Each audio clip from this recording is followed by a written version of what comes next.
आइए आगे बढ़ेंगे। भाजपा प्रदेश अध्यक्ष सतीश पूनिया आज सुबह एक दिवसीय प्रवास पर जोधपुर पहुंचे। यहां सर्किट हाउस में उन्होंने कार्यकर्ताओं से संवाद किया और पत्रकारों से बातचीत में कहा कि सरकार कोरोना की तरह ही डेंगू प्रबंधन में भी फेल हो गई है।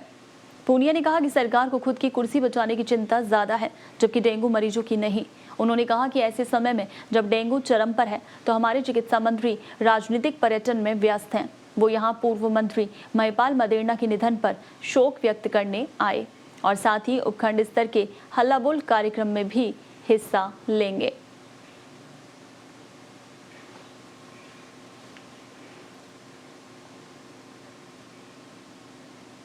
तो मेरा मुख्य आने का कारण तो मदेरणा जी को श्रद्धांजलि करने का है, लेकिन पार्टी ने पूरे प्रदेश भर में उपखंड स्तर पर हल्ला बोल का कार्यक्रम निश्चित किया है और सरकार के 3 साल के कामकाज के खिलाफ ये हमारे आंदोलन का पहला चरण है। आज पूरे प्रदेश भर के उपखंडों पर बिजली, कानून व्यवस्था, किसान कर्जा माफी, बेरोजगारी, ये तमाम मुद्दे जिन पर पार्टी के मंडल स्तर तक के कार्यकर्ता मुखर होकर अपनी आवाज़ को बुलंद करेंगे और इसी क्रम में चाड़ी जाने के रास्ते के दौरान मैं ओसियां में इस कार्यक्रम में हिस्सा लूंगा। जो मुख्य रूप से आज 2023 के चुनाव का आगाज माना जाए या किस तरह से आप जो है चुनाव तो एक निश्चित समय की निर्धारित प्रक्रिया है, लेकिन क्योंकि 2 साल इस सरकार को कोरोना के कालखंड में कोरोना का प्रोटोकॉल और जिस तरीके से सरकार के खिलाफ जनता मुखर तो जरूर थी, लेकिन उसको ये अवसर मिला नहीं और इस लिहाज से अब जो प्रश्न खड़े हैं और कुछ तात्कालिक मुद्दे भी हैं,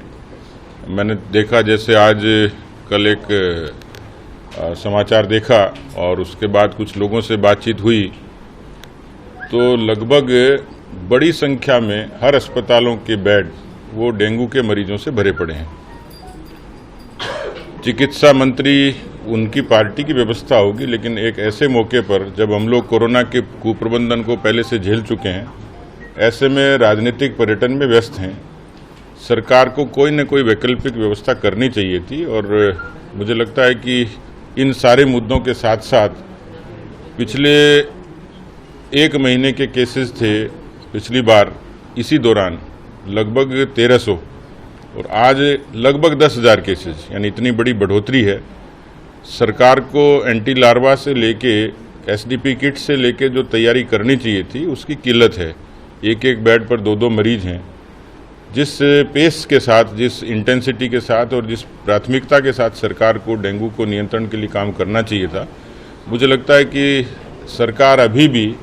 अपनी कुर्सी की फिक्र ज़्यादा कर रही है, डेंगू के मरीजों की कम कर रही है।